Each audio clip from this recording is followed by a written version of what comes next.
Welcome to Nanak classes. दोस्तों, Nanak classes के YouTube channel पे आपका स्वागत है। आज वीडियो मेंस एग्जाम के लिए राष्ट्रीय व अंतर्राष्ट्रीय करंट अफेयर्स 2022 के लिए सुपरफास्ट क्लास चल रही है। तो आज के इस पार्ट नंबर 4-5 में हम चर्चा करेंगे साहित्य अकादमी पुरस्कार 2021। केंद्रीय साहित्य अकादमी पुरस्कार जो 2022 में अब दिए जाएंगे 21 के, किसके यानी एक साल पीछे के हमेशा दिए जाते हैं, तो अभी तो 22 तो लगा है। तो केंद्रीय साहित्य अकादमी नई दिल्ली की तरफ से दिए जाते हैं और इनकी शुरुआत 1954 को हुई थी।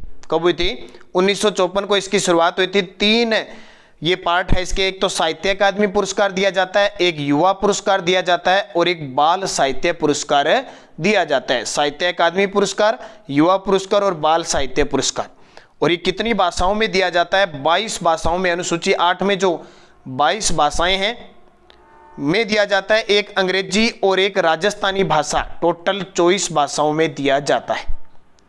ज्ञानपीठ पुरस्कार के बाद यानी साहित्य के क्षेत्र में ज्ञानपीठ पुरस्कार के बाद भारत सरकार द्वारा दूसरा सबसे बड़ा साहित्यिक सम्मान है। यानी ज्ञानपीठ पुरस्कार के बाद भारत सरकार द्वारा दूसरा सबसे बड़ा साहित्यिक पुरस्कार कौन सा है? केंद्रीय साहित्य अकादमी पुरस्कार। तो हम चर्चा करते हैं। सबसे पहले साहित्य अकादमी पुरस्कार राजस्थानी भाषा का किसको दिया गया? मिथेश निर्मोही को, और रचना मुक्ति के लिए। और ये बार बार आपको राजस्थान करंट अफेयर्स में बता रहा हूं मैं। यहाँ ये सीरीज सिर्फ राष्ट्रीय और अंतर्राष्ट्रीय करंट अफेयर्स के लेके आ रहा हूं, बाकी राजस्थान की आपको वहां पे मिल रही है। तो इसमें राजस्थान पुलिस वाले विद्यार्थी, चाहे ये अभी एग्जाम आपका वीडियो मेंस का है वो तो है ही क्लियर, और भी कोई एग्जाम जहाँ राष्ट्रीय अंतर्राष्ट्रीय वो सबके काम का है। उसके बाद में अंग्रेजी का किसको मिला? तो नमिता गोखले को। नमिता गोखले का उपन्यास है things to leave behind. Things to leave behind के लिए दिया गया। और हिंदी के लिए दिया गया दया प्रकाश सिन्हा को नाटक सम्राट अशोक के लिए। तो 3 मुख्य है, ज्यादा वैसे देखो 24 भाषाओं में हम नहीं पढ़ सकते, तो राजस्थानी, अंग्रेजी और हिंदी तीनों याद रखना। उसके बाद में देखो 3 कैटेगरी इसकी। तो बाल साहित्य पुरस्कार 2021 बात करें तो अब की बार गुजराती और पंजाबी भाषा को छोड़कर 22 भाषाओं में दिया गया। पूछ ले पेपर में कि किन भाषाओं के लिए नहीं दिया गया, तो न पंजाबी के लिए न गुजराती के लिए।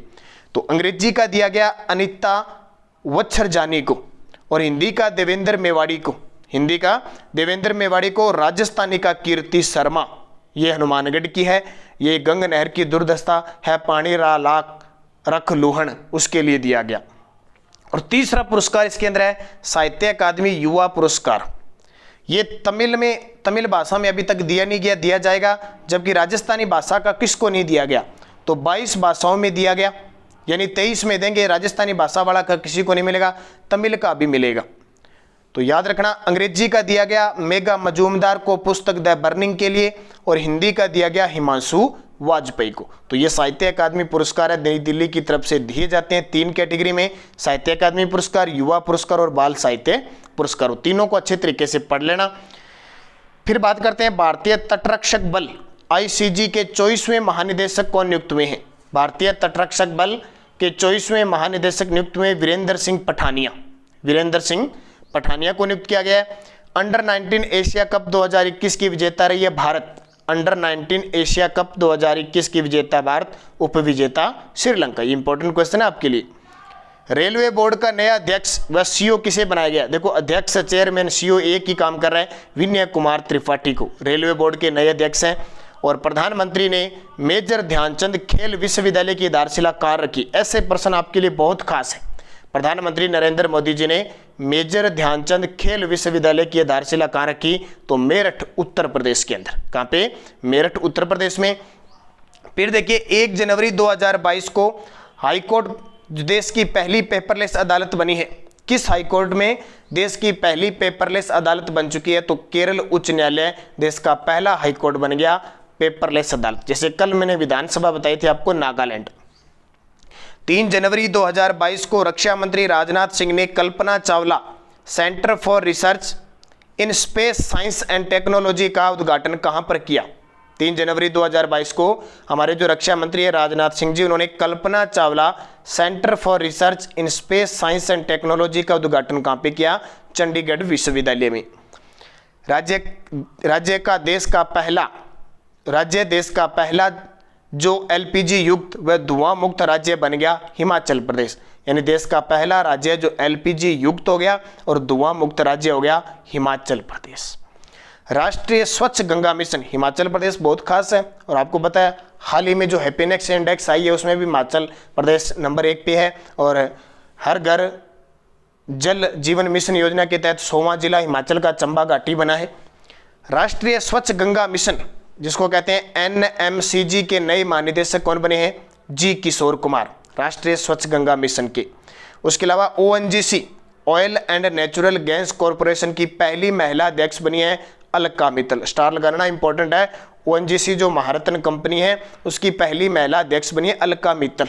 और कल मैंने बताया था सबसे अच्छी सर्वश्रेष्ठ जो कंपनी सार्वजनिक कंपनी की मानी गई है वो OIC। $3 ट्रिलियन मार्केट वैल्यू वाली दुनिया की पहली कंपनी बनी है। $3 ट्रिलियन मार्केट वैल्यू वाली दुनिया की पहली कंपनी एप्पल ध्यान रखना। भारतीय चिकित्सा अनुसंधान परिषद ICMR ने ओमिक्रॉन वेरिएंट का पता लगाने वाली किस पहली स्वदेशी टेस्ट किट को मंजूरी दी है? भारतीय चिकित्सा अनुसंधान परिषद ने, तो वो दी है ओमिश्योर। किसको दी है? ओमिश्योर को। सार कार्यक्रम किसने शुरू किया? ऐसे प्रश्न आएंगे नॉर्मल आपके लिए, जो बता रहा हूं मैं, रोज की डेली की मेरी ये 10 मिनट की क्लास होगी, बस डेली करते करते अब देखो मई के लास्ट में एग्जाम हो, जून में हो, वीडियो मेंस का कब हो, उस तक हम सारे करंट को क्लियर कर जाएंगे। बस चलना निरंतर है, अच्छे तरीके से पढ़ना है। तो सार कार्यक्रम किसने चलाया? स्मार्ट सिटी मिशन योजना। किसने शुरू किया? स्मार्ट सिटी मिशन योजना है ना, जो 100 शहर शामिल है वो। सेना दिवस 15 जनवरी को बनाया जाता है। थल सेना दिवस 2022 को 74वां बनाया गया। और 15 जनवरी 1949 को M करियप्पा ने पहले भारतीय कमांडर इन चीफ का पदभार संभाला था, उसी के कारण 15 जनवरी को बनाया जाता है। जल मेट्रो परियोजना वाला भारत का पहला शहर है। जल मेट्रो परियोजना वाला भारत का पहला शहर कोच्चि केरल शहर, जिसका नाम दिया गया है मुजिरिस। उस मेट्रो परियोजना वाला शहर बन गया कोच्चि केरल, उस शहर का नाम है मुजिरिस। और जुलाई 2021 में यूनेस्को की विश्व विरासत सूची में शामिल मंदिर कौन सा है? रामप्पा मंदिर, जो तेलंगाना के अंदर है रामप्पा मंदिर, उसको विश्व विरासत सूची में शामिल किया गया। एक धोलावीरा जो गुजरात का, उसको शामिल किया गया। उसके बाद में आपको याद रखना इसरो, भारतीय अंतरिक्ष अनुसंधान संगठन, इसरो नए अध्यक्ष बन गए एस सोमनाथ। ये पक्का प्रश्न आएगा, ध्यान रखना। इसरो के अध्यक्ष पूर्व में थे के सिवान। स्थापना 15 अगस्त 1969 को, हेडक्वार्टर बेंगलुरु। फिर देखिए किन 2 भारतीय शहरों के लिए यूनेस्को की ऐतिहासिक शहरी लैंडस्केप परियोजना का शुभारंभ किया गया? किन 2 शहरों के लिए यूनेस्को की ऐतिहासिक शहरी लैंडस्केप परियोजना का शुभारंभ? ओरछा व ग्वालियर में। बीते दिनों चर्चा में रहा सुपर बिट क्या है? अब ऐसा प्रश्न आएगा। बीते दिनों चर्चा में रहा सुपर बिट क्या है? टेलीस्कोप है। क्या है? सुपर बिट टेलीस्कोप, सीधा ही मिल जाएगा। सुपर बिट क्या है? एक वायरस है, एक क्रोमियम है, एक टीका है, एक टेलीस्कोप है। ऐसे यूनेस्को की विश्व धरोहर सूची में शामिल धोलावीरा किस राज्य में है? तो रामप्पा मंदिर याद रखना और धोलावीरा याद रखना, ये गुजरात में और वो तेलंगाना में है। 12वां संयुक्त सैन्य अभ्यास इंदर 21 भारत और रूस के बीच। ऐसे प्रश्न आपको अच्छे तरीके से पढ़ने। अंतर्राष्ट्रीय ऊंट महोत्सव 2022 अंतर्राष्ट्रीय स्तर का है। आयोजन 6 से 8 मार्च 2022 को बीकानेर में हुआ।